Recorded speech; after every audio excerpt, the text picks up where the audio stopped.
It was really. How was it all over the bloody place?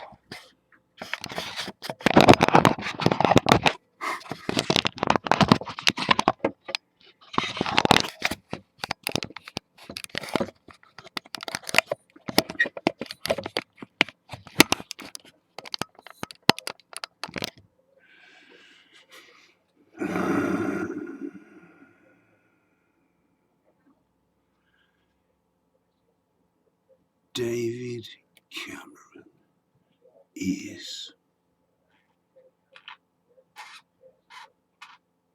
a corporate fascist dictator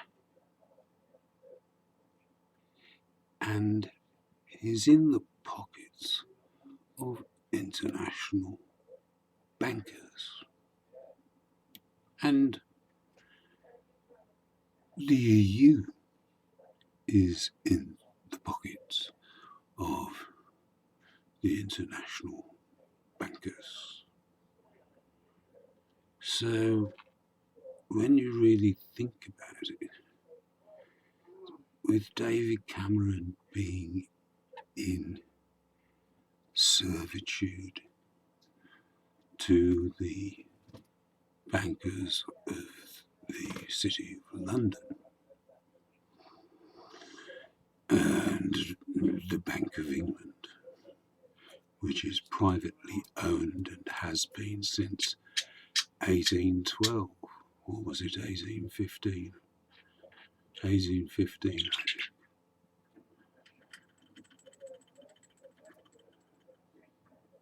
Look into it. So, the people of England and the United Kingdom, really, have been enslaved to the privately owned Bank of England because we issue guilds to them in order to get money off them, which is then given to us with interest added on.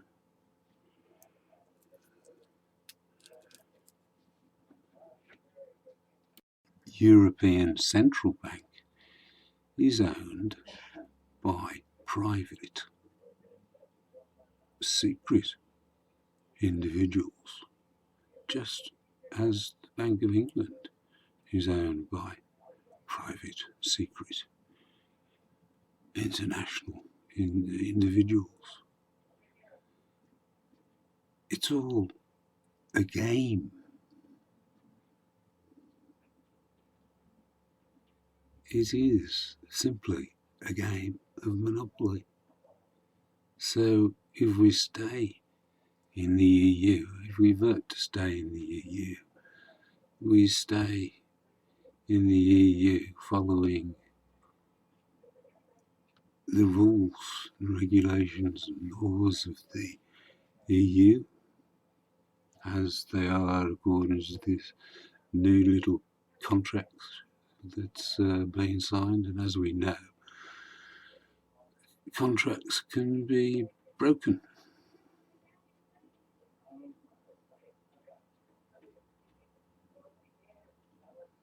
So the EU is privately owned by international bankers. They have complete control of all of the nations in the EU. And what we're actually fighting for is the independence of the Bank of England, and not anything else. But the Bank of England is owned by the same international bankers that own the European Central Bank. So when you really think about it, it doesn't matter one jot, one pile of turd, that whether you vote in or out. The only thing it does is gives more authorities to the Bank of England, which is owned by these private individuals anyway, and we don't really know who they are, and we pay them interest for lending us money that they print out of thin air anyway. So what does that make the people of the UK? Really?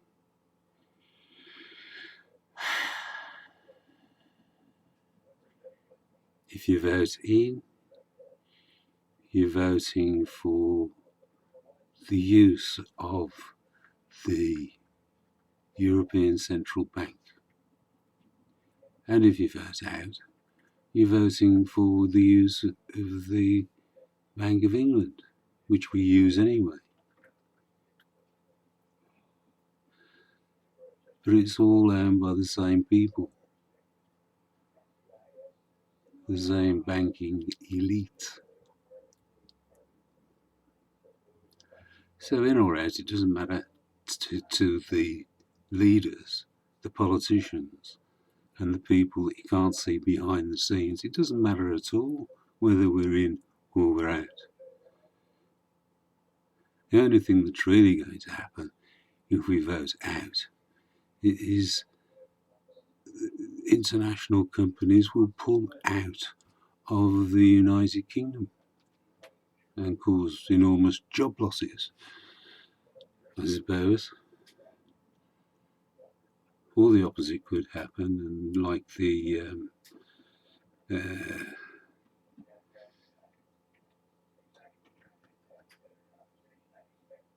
impositions, really, wrongly applied on Putin and co.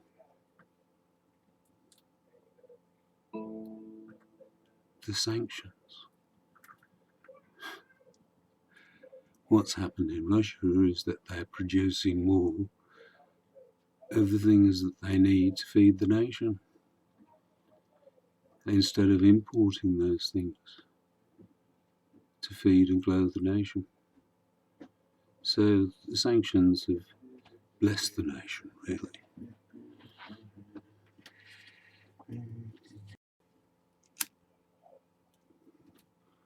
The same may be true for the UK. If we lose loads and loads of jobs, perhaps we'll develop more products that can be developed within this nation that we are now importing. But that would take a lot of money in the present system. Just as they have a problem as far as the global warming and pollution really is concerned. Pollution that's causing the deaths of, I think it was 99,000 Europeans a year due to the pollution that we're breathing in. But anyway, that's another story, isn't it? I was talking about the EU and whether the United Kingdom should be in or out. And like I said, and I'm repeating myself, it doesn't matter. It doesn't make any difference whatsoever to the people that are ruling over us. Cameron will still be in his job. Jeremy will still be in his job. And all of the other little people that are sniffing the backsides of the banking elite, they'll all be there still doing the jobs, whether we're in or we're out. And the only real solution is to have a European unity of nations that cooperates with each other and builds new self-sustaining cities for everybody across the European continent. And no, We can't do that. We've got to live in the slums that are, the 19th and 20th centuries. We're not going to have new houses that are free to everyone.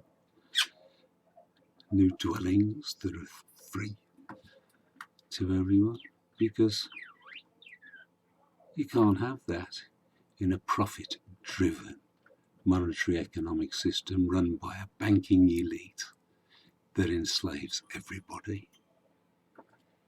Think about it, if you can.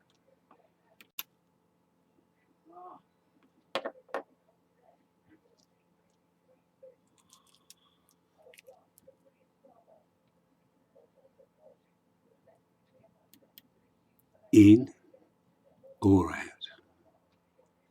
doesn't matter at all. Disraeli said, some things don't matter, and most things don't matter at all.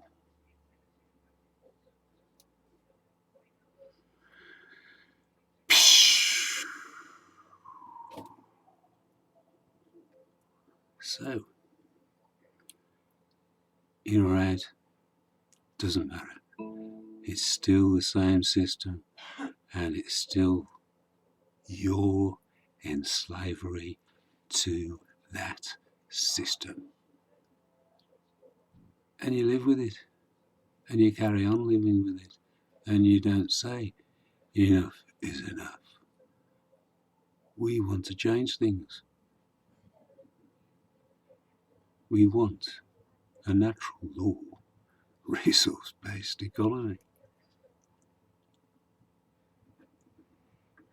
which will bring us all into equality across Europe. Europe can do it on its own. It doesn't need any other nation. But any nation that wants to cooperate and be part of the new natural law resource-based economy instead of this crappy system is quite welcome to. So that's what the EU should be talking about. But it isn't. It isn't there to actually give you the best society that 21st century technology can supply to you. It wants to keep you trapped in the system of slavery to the international banking system. I mean, when they lend money out, you've been told loads and loads of times that it comes out of thin air. And it's true, it does, because none of it exists, really. They're thinking of doing away with it anyway, and having it all on the computer. So you never have it in your hand, ever. But who needs it anyway? If you're civilized enough to share, as you should do, because that's what, our faith is supposed to be telling us, that we should share.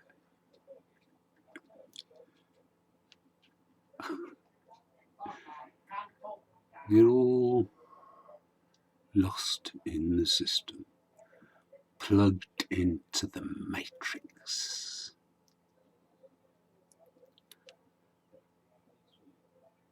I'm going. See ya.